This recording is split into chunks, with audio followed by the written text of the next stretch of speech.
நாங்க அப்படியே கேள்விப்பட்டிருக்கேன். ஆனாலும் நம்ம தலைவர்கள் கூட தப்பா நினைக்க கூடாது. ஸ்டேஜ்ல இருக்கணும். ஸ்டேஜ்ல இருந்து இறங்கி வந்து நான் எனக்குள்ள 57 வயசு சர்வீஸ்ல பார்த்த ஃபர்ஸ்ட் பர்சன் நான் வந்து அனில் போஸ் சார் தான். ஆனா இந்த மாதிரி எல்லாரும் இருக்கணும். ஸ்டேஜ் பிடிக்கணும் தான் எல்லாரும் நினைப்பாங்க. நான் கூட அப்படிதான் நினைப்பேன். ஆனா இதுல இருந்து எனக்குமே ஒரு பாடம், கண்டிப்பா கீழே இறங்கி வந்து மக்களோட மக்களா மிங்கிள் ஆகணும் அப்படின்றது.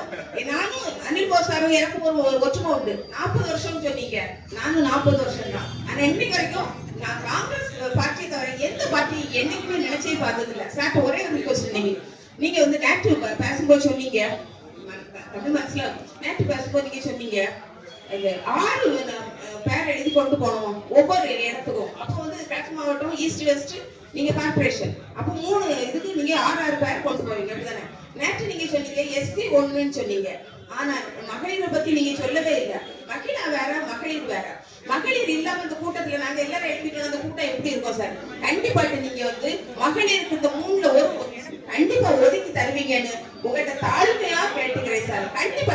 ஆனா ஜென்ஸ் மாற்றம் ஒன்றே மாறாதது. நாகர்கோவில் கார்பரேஷன்ல ஒரு மாற்றம் கண்டிப்பா வேணும்.